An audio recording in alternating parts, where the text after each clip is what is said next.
salamat sa pagbalik. Kamusta ka? Balita ko nitong nakaraan, nag-setback ka.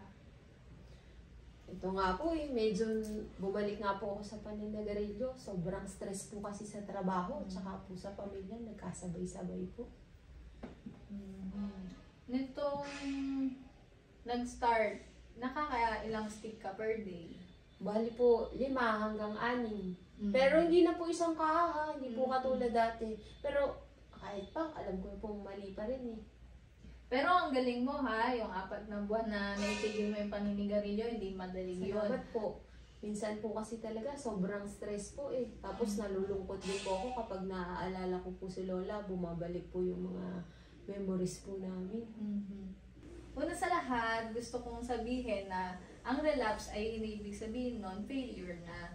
Normal lang yan na parte ng pag-quit.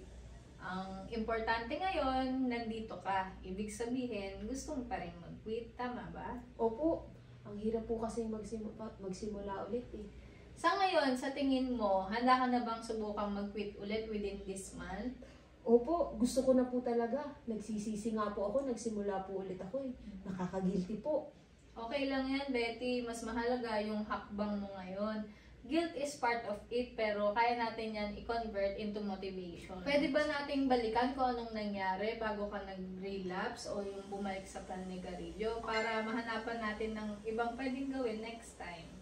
Simula po kasi yun, nung na-promote po ako sa trabaho, ang dami na pong pressure.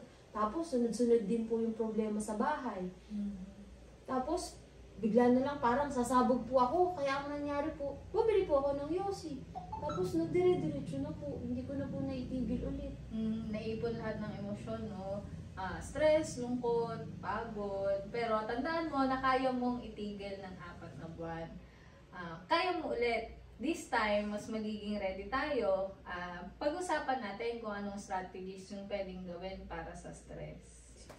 Ganito, Betty, mag-set tayo ulit ng bagong quit date. Kailan ka handa ulit? Pwede rin tayo mag-meet ulit next week para i-check kung anong support pa yung mga kailangan mo. Okay po. Siguro po susubukan ko ulit sa May 15. Kasi birthday po yun ng lola ko. Ayos, andito lang kami sa health center para alam mo na hindi mo kailangan pagdaanan to ng mag-isa. Lagi kang may kasama. At hindi basihan ang pagkatalo ang relapse o yung pagbabalik sa paninigarilyo. Part lang yan ng proseso ng pagbangon. Okay po, salamat po, ma'am.